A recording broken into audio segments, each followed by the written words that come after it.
My name is Jesse Kuehlen, currently assigned to our Special Response Team, which is a full-time element of our SWAT team that handles tactical situations on a patrol level. The best part of my job is probably trying to be there to handle the chaotic situation as fast as possible and as safely as possible. Being able to just add some additional resources to deputies that are already on scene or arriving on scene with me and trying to help guide them in the safest outcome for us in that call.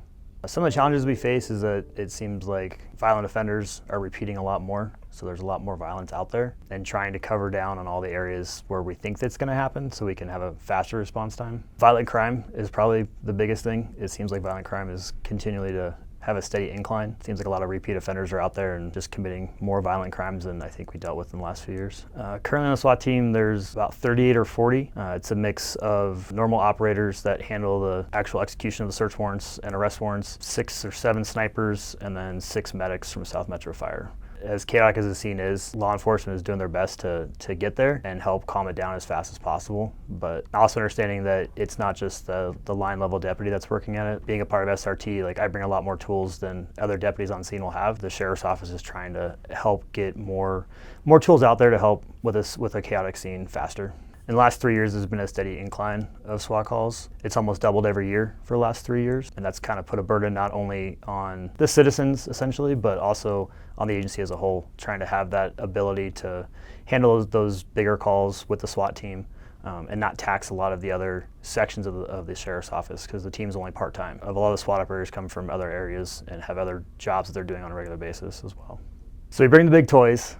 We have 2 Bearcats.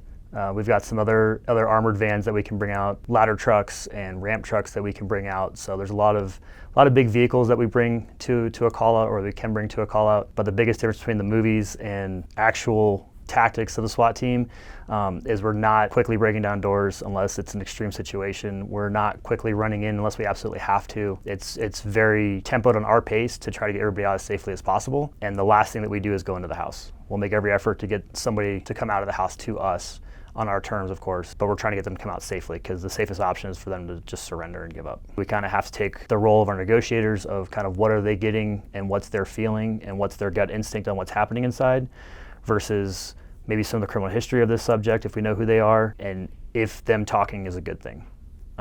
It's not always the case, but if they're talking, at least there is some type of communication.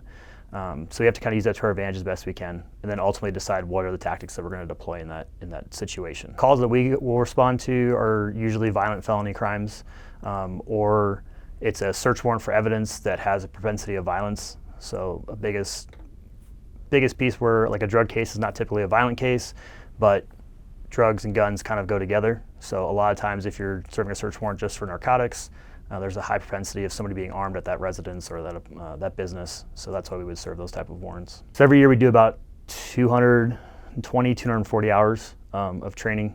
We typically train about 10 hours a month at a minimum, and then we get 2 40-hour block weeks each week. And then every operator, once they get assigned to the team, attends a 40-hour basic SWAT school to get their certifications for a lot of the less lethal tools that we use. And then they spend a lot more time with us learning the type of tactics that we use and how our team operates.